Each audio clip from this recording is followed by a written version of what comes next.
prepared to talk about the many issues and questions facing the president. But in what has become an all-too-public dust-up, the conversation was cut short. It began politely, but ended, regrettably, contentiously. Are you ready for some tough questions? You're going to be fair. I'm going to be fair. Just be fair. But you're okay with some tough questions? No, I'm not. You're not okay with tough Well, I'm questions? going to be fair. You don't ask Biden tough questions.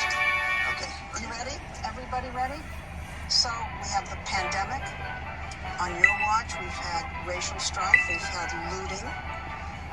Why do you want this job? Why do you want to be president again? Because we've done a great job and it's not finished yet.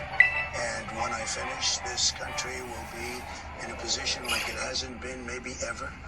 The economy is already roaring back, and other people aren't going to bring it back. Certainly the person that we're dealing with is not going to bring it back. They're going to raise taxes. Let me ask you what you think the biggest domestic priority is for you right now. Or next year. Ultimately, I'll tell you, it was happening. We created the greatest economy in the history of our country. And the other side You know that's not true. It is totally true. No, it isn't. But President Trump did have an impressive string of economic accomplishments. We had the best stock market price ever, and we're getting close to that price again. The unemployment numbers for African Americans, for Asian Americans, for Hispanic Americans, virtually every member was the best. And what was happening is things were coming Well, together. I asked you, what's the priority? I mean, those are all the good things. What do you have to Priority solve? now is to get back to normal, get back to where we were, to have the economy rage and be great with jobs and everybody be happy. And that's where we're going, and that's where we're heading. And who is our biggest foreign adversary? I would say China. They're an adversary. They're the a biggest. competitor.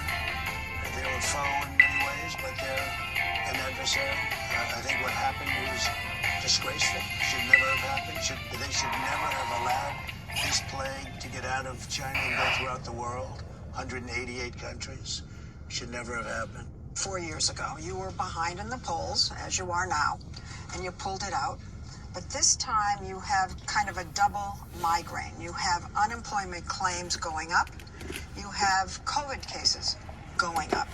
I mean, it's like the gods have suddenly decided to conspire against I you. don't think so. No, I think Well, we what did a about great these? job with COVID. Sir, excuse me, cases are up in about 40 You know states. why cases are up also?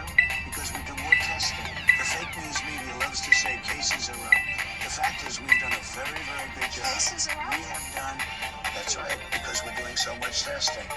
There is increased testing, but according to the COVID tracking project, that doesn't account for all of the rise in new cases sweeping the country, or the 40% increase in hospitalizations in the past month. When you're out there saying we've turned the corner, this thing is disappearing, and That's right, we people have turned can the corner. see cases